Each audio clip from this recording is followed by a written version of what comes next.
Season चल रहा है और कल एवेन्यू सुपरमार्ट्स के नंबर आने वाले हैं। वीकेंड है लेकिन नतीजे जो हैं वो कैसे रहेंगे उसकी उम्मीद आज हम आपको बता देते हैं। उसके बाद मंडे नतीजों के आने के बाद रिएक्शन भी समझेंगे। नतीजों के एक्सपेक्टेशंस लेकर हमारे साथ विनी मोतीवाला जुड़ गई हैं। विनी, बताएं डी मार्ट के नतीजों से एक्सपेक्टेशंस क्या क्या अच्छे नंबर्स आएंगे इस वक्त? एक्सपेक्टेशन तो काफ़ी अच्छी है क्योंकि उनकी Q2 ऑपरेशनल अपडेट ऑलरेडी आ चुकी है। वहाँ पे वो एक्सपेक्ट करें कि उनकी जो स्टैंड अलोन रेवेन्यू है वो 10,000 करोड़ रुपीस से ज़्यादा होगी और 35% की ग्रोथ एक्सपेक्टेड है ये टाइम। और ये हम कंपेयर कर रहे हैं ईयर ऑन ईयर बेसिस पे। उसके अलावा जो मुनाफा है वो एक्सपेक्टेड है कि डबल हो जाएगा मुनाफा ये time year on year basis पे, और मुनाफा एक्सपेक्टेड है around 945 crore. Margin, EBITDA margin की परफॉर्मेंस में भी ग्रोथ एक्सपेक्टेड है, एक्सपेंशन एक्सपेक्टेड है अराउंड 100 बेसिस पॉइंट की एक्सपेंशन बोल सकते हैं एक्सपेक्टेड है यहाँ पे लगभग, और 9.5% पे एक्सपेक्टेड है EBITDA मार्जिन। ओवरऑल जो Q2 ऑपरेशनल अपडेट आई थी वहाँ पे हमने एक्सपेक्ट किया है कि कंपनी की जो 8 न्यू स्टोर्स हुई है वो, और ओवरऑल उनकी काफ़ी अच्छी स्टोर एडिशन हो रहे हैं लास्ट कपल ऑफ क्वार्टर्स में।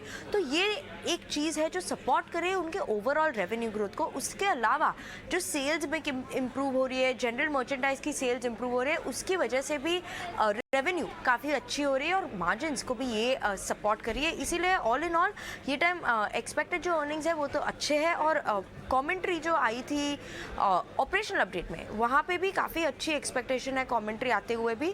तो SSSG ग्रोथ एक फैक्टर है जो वॉच आउट करेंगे। उसके अलावा कंपनी की कोई डिमांड ट्रेंड पॉसिबिलिटी क्या है आगे जाते हुए, ये इंपॉर्टेंट फैक्टर्स है वॉच आउट करने के लिए। विनीत, शुक्रिया ये सारे के सारे अपडेट्स हमें देने के लिए। तो कंपनी के विस्तार प्लान्स को लेकर क्या कुछ निकल कर आता है? सितंबर तिमाही की अगर बात करें, यहाँ पर स्टोर एडिशंस भी हैं जिसका एक इम्पैक्ट दिखेगा, और पहली छमाही में कुल इन्होंने 18 स्टोर्स खोले हैं। तो क्लियरली नतीजे जो हैं हर लिहाज से पॉजिटिव आने की एक्सपेक्टेशंस हैं भी, और पहली बार तिमाही आय जो है इसमें भी एक पॉजिटिव इम्पैक्ट 10,000 के पार की एक्सपेक्टेशंस यहाँ पर मानकर चल सकते हैं हम। 10,385 का आंकड़ा है, एक्सपेक्टेशन ये लगाई जा रही है कि 7,649 करोड़ से 10,385 यानी कि सीधा 36% की तेजी यहाँ पर आय के फ्रंट पर दिख सकती है। आज एवेन्यू सुपरमार्ट का स्टॉक करीब आधे से 1% तक की तेजी भी दिखा रहा है। क्षितिज, इस स्टॉक पर राय क्या होगी? बिफोर रिजल्ट भी हम देख रहे हैं कप मूव है। जी, बिल्कुल। देखिए, यहाँ पे मानसी, अगर हम लोग टेक्निकल सेटअप के ऊपर बात करें डीमार्ट की, तो लगभग पिछले 2 से 3 महीने में हम लोगों ने देखा है इस स्टॉक में काफ़ी ज़्यादा रेंज बाउंड मूवमेंट देखने को मिला है। डाउन साइड में स्टॉक बार-बार सपोर्ट देता है 4250, 4200 के ज़ोन में, और अपसाइड में एक बार फिर से 4550 से लेके 4600 के ज़ोन में बार-बार एक बार रिजेक्शन देखने को मिलता है। तो ये इस तरीके जो साइडवेज मूव है, मुझे लगता है ऊपरी स्तरों पे कहीं न कहीं ये कंसोलिडेशन मैं एक्सपेक्ट कर रहा हूँ जारी रहेगी।